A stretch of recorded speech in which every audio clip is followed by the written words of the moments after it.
Sénégal Pictures présente la grande sortie du scénariste et réalisateur de la série Impasse Chérif Asfati en exclusivité sur la chaîne YouTube Sénégal TV le 2 janvier à partir de 18h.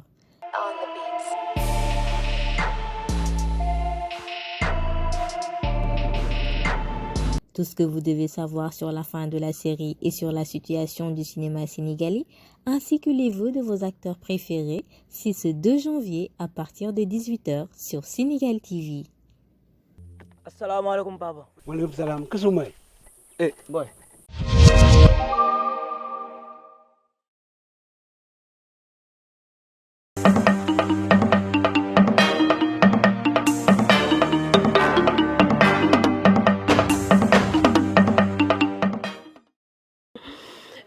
Bu ñu waxee Lamine Ndiaye c'est des années d'expérience dans le milieu artistique dans le milieu culturel léegi tey jii est-ce que pare nga pour nekk réalisateur d'un film ou bien d'une série wala nekk scénariste d'un film ou bien d'une série. bu baax parce que expérience bi may na ma ko expérience bi mu ngi dooree RTS xam nga yàgg bawul dara lañ fa nekk yëpp wóor na yàlla ni xalaat naa bés nekk réalisateur mais nag ban école laa koy jàngee parce que samay at quand même dépassé na woon dugg ci école ndax at yi ñu soxla gone yi la gën a yelloo man li ma yeyoo bon expérience boobu et it ma wax la am expérience aussi écriture pédagogique moom parce que jaar naa télévision scolaire liggéey tubaab ba fa nekkoon xaw ma Tristan la tudd xaw ma daal kooku ki ko mën a filmer sax mooy Pape Gora Seck doomu Alaaji Ablaye Seck parce que fa la nekkoon technicien caméraman te ab bari na ay application yoo xam ne def nañ ko fa yëpp ay émission pédagogique fa la ko tàmmee sax ba finalement ñu jëlun ci benn film boo xam ne ni américain moo ko bind mais dafa bëggoon def un film pédagogique bokkul ak film yi ñuy faral di gis kooku it beneen expérience la ma koy sante yàlla rek parce que yaatal xam-xam bi du ne sopp dugg ci lu ne waaye laaj na ko nga xam ko parce que ëllëg du añ du reer waaye lu mat a sedd la gis nga question bii nga ma posé tey dem naa fa ba jàng vraiment axe d'angle de vue yi ma xam réalisation nan la xam plutôt filmage nan la xam ay valeur de plan yoo xam ne nii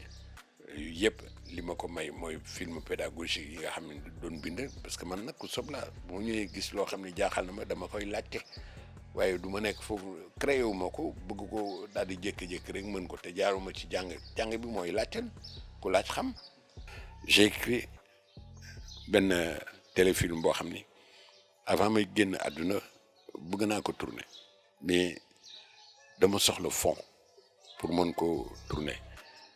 mais en parlant de fond y a le Fopika baa ngi fi. waaw dinaa fa dem parce que fa nekk ku baax la ku yiw la muy Aziz sama rakk la il m'a toujours appelé ne ma grand man quoi mu ne ma kaay indi ko on va discuter xool faisabilité bi et ensuite mu jàll ci comité de lecture bi film boobu nag dama koy waajal parce que dafa am yu ñu dëxëñ ci biir yoo xam ne yu doy waar la d'ailleurs maa ngi ciy waxtaan ak maam Matar Gueye pour ne pas inquiéter d'autres personnalités fii ñu naan waaw film bi lii defaat ne lii def na lii waaw li tax ñu may ko lii te li may def adopté ko muy système bi junj doy na borom xel loolu mooy base bi junj doy na borom xel et le film s'appelle Mon sang ma co-épouse. Donc c'est un titre très philosophique assez complexe te bu ñu la koy wax yow sa bopp sax di nga laaj nga ni waaw naka la sa deret di nekkee sa co-épouse alors qu'il s'agit d'une mère qui est déçue par sa fille tout court. Histoire bi nag c'est rocambolesque parce que y a des sous-thèmes là-dedans yu doy waar thèmes yooyu nag cadre jeune fille la ak ce qui se passe quotidiennement au Sénégal. léegi ñu ñëw ci contenu scénario bi noo gisee léegi qualité fond scénario yi la qualité le contenu est-ce que am na évolution wala dafa reculer par rapport. li ma ci naqari wax naa la ko junj naa ko ma yaakaar ni junj doy na borom xel mooy lan dañuy wax ak ay nit waxuñu ak ay dof parce que nag bu ñu fàtte ni lu ñu jouer film am na ay réalité yoo xam ne nii foog ñu gëm ko baaxal ko di ko wane loolu moo jekk moo rafet parce que tënkuñu kenn ngir nga wasaare xam-xam wala nga jëli fu la neex waaye nag suñ la mayee loolu duñu doy na borom xel da ngay xam fi ngay yem fan la bañ ko dépasser parce que doo ko dépasser yàq te boo jógee di wut film ak di ko jébbal Sénégalais yi je pense que lu rafet a tax wala nga dugg ci éducation bi bokk ñu mën a yar gone yi parce que un pays ne peut se développer dans le désordre mais s'il vous plaît les Sénégalais wax ju rafet la ñu xam Sénégal kaddu bu ñaaw yaroo ci baaxoo ci doo dem ci benn kër ñuy favoriser kaddu gu ñaaw kon ñeen seetluwaat suñu jëfiñ te togg jëfin yi mu rafet parce que ñun ñëpp a bokk Sénégal benn bopp la mais benn bopp bi fan la jóge foofu la jóge xasanteeg toggante ci loo xam ne nii yàlla xam doy na kenn mu tum mais est-ce qu'il vous arrive d'être déçu sur un plateau de tournage? D'être déçu sur un plateau de tournage? Non, il ne m'arrivera jamais d'être déçu parce que le métier, c'est mon métier déjà. J'encourage ceux qui font de la qualité. ci FESPACO bi Sénégal moo nekkoon pays invité d'honneur est-ce que bokkoon nga ci délégation bi. yaakaar naa ko de parce que am naa nag sama beneen nit boo xam ni ci artiste yi la bokk bëggul sax ma di ko wax mais ku def lu baax ñu wax ko daf ma bàyyi xel lool ci dem bi parce que pour moom waruma toog te demuma bi ma wooyee njëkk maa laaj man ko man day bëgg naa dem waaye nag xaw ma dëggam dinañ ma boole ci délégation bi wala déet parce que dafa am benn histoire bu ndaw bu ma booleeg le directeur du cinéma. kan ci ku bees ki wala Yves Diaz. Yves Diaz kay bu doon moom dem na waaye ku bees ki laay wax bañ a jaar ci turam ngir bañ koo tooñal parce que dafa ma arrivé benn affaire sama digganteeg moom dafa am xale yoo xam ne nii dañ doon tourner benn film bi ñu doon tourner mi ngi nekk ci diggante catholique yi ak jullit yi mais problème bi du problème catholique ak jullit parce que boo yi bu ñuy réeroo man maa ko woo ne ko bu doon sama sago vraiment dañuy gis booy yi jéem leen jubóole parce que def nañ film boo xam ni buñ ko seetaanee la muy yokk ci catholique jullit yi gën a juboo ñëpp gis nañ fi ñuy joobe cette entente là ba amoon na sax benn slogan bu génn alors ñu koy wooyee xam nga naka lañ koy waxee ci sax parce que man maa ngi réer ci kii parce que jusqu'à présent je me pose des questions ci li mu tudd ne man dama ko tooñ dañu war a recevoir l'ambassadeur du Burkina Faso fii à Dakar ma dem fa c'est-à-dire ma dem fi ñu doon organiser réception ambassadeur du Burkina bi muy fële face Grand Théâtre beneen merveille bi nga xam ne kii bi ma yegsee ñu dalal ma bi ma dalalee ma jóg daal di dem toog fi nga xam ne nii foofu lañ ma réservé ba ñuy pare ci loolu ba ministre bi wax ba pare donc ñu wàcc ñoom dugg ci benn loge je crois si je peux l'appeler comme ça comme nag moom moo ma décoré jox ma décoration président de la République chevalier dans l'ordre national du Lion yoon la fi ma ko fekk comme kilifa la war ko dem nuyu ma ko nuyu ba pare fi su ma génnee rek war a taxaw ci couloir bi ab laata ñuy génnee ci biti rek directeur ba ñëw fekk ma fa. Pourquoi tu m'as appelé avec un numéro privé? man dama jaaxle quoi. te tontu na ma ba loolu wees na donc point n'était besoin vraiment mu relater loolu encore ndekete daf ko mer ba boo gisee kanam gi dafa mel ni gaynde man ma sant Ndiaye affaire bi merloo ma naqari ma parce que mënoon na ma woo ci roq ñu gisee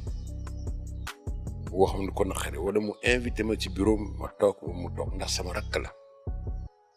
te laata boobu dafa def benn geste boo xam ni fu ma mu sànn toog mbaa ma taxaw fa tàgg naa ko fa ndax dañ doon dem tournée dem Casamance boobu foofu la nekkoon directeur du CEREPS ba xaw ma daal je ne sais plus ma naroon fa tagga tembe bu du woon moom tey du ma ñibbisi moom moo ma jox paas fu ma taxaw maa ngi koy wax di louer vraiment sa générosité un peu partout dem naa ba ci bureau mu recevoir ma koy fàttali loolu daan na ko vraiment loolu laa la jàppee ba léegi mais réaction boobu dafa ñëw effacer loolu yëpp affaire bi jaaxal ma merci parce que ce n'était pas le lieu lu mu mer war naa mën a téye boppam ba vraiment mu woo ma ci roq ñu toog wa ko waxtaan parce que yaakaar naa ni woo la ci numéro privé boobu temps kat sama portable yi numéro bi nga xam ne nii moo am crédit moo doon numéro privé bi man bi ma koy laata ma koy woo sax maa ngi naan waaw man ndax mën na ko woo ci numéro bi wala déet parce que deuxième numéro bi xamu ko sax te amu ko deuxième numéro boobu nag amul woon crédit yooyu yëpp mayuma fi ma koy expliquer loolu parce que loolu bu ko xamoon yaakaar naa ni du mer bu toll noonu commencé affaire yi di bax ci moom ba ma génnee ci hall bi ñu ngi taxaw war a recevoir le ministre burkinabé parce que yegg seegul woon ministre bi nga xam ni ministre sénégalais bi ngi romb mu naan ma même le ministre ne ferme pas son portable waaw mais ministre bu dul fermer portable kooku moom la moo ko yeyoo man sama yoon nekkul ci loolu dañ waxante dëgg rek alors léegi aussi ku mu neex sa numéro mën ko def privé moom bu dul loolu bu mu tontu privé bi bokk dégam toll na ko noonu ba pare sax yow wuyu nga nit ki bu wax la soxlam ba pare waaw bu ñëwee loo ci mérite te ne nga sa waay la ak yooyu ndax moo sa grand frère ñoo defandoo théâtre c'est vrai ñoo defandoo théâtre mais moom fonkeel bi ma fonk muy Elwa Koli vraiment en toute sincérité jox na ma cër te yàlla na ko yàlla fay cër boobu Elwa Koli musuma traité noonu nga laaj magam moom mu def ma loolu affaire bi naqari ma ba nga xam ne buñ ma tabboon sax ci délégation billahi wallahi taalaahi suur naa ko. xam na benn malentendu la woon rek affaire bi dina réglé wu. waaw mais su fekkee ni moom ci dëgg-dëgg pour atte man maa ko tooñ dama baal àq xaw ma ne woon ni mën naa ko tooñ te muy sama rak te mënumaa jéggal ci tooñ bi ba nga xam daañu gisee waxtaan parce que loolu tekkiwul dara numéro privé nit woo la ci soo ko dul jël kat ba ne le répond pas mais jarul mer yenn mer yi mel ni gaynde si bi ci kawam comme ça affaire bi nag metti na ma ba fii may waxante ak yéen billahi wallahi taalahi metti na ma mais nag comme moom tuddee na ko tooñ te vraiment tooñ naa ko ndax numéro privé bi ma ko wooyee dama jéggal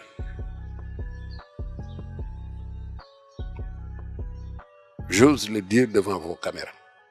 dama jéggal maa ngi ñaan moom mu jéggal ma te loolu rek moo ko naqari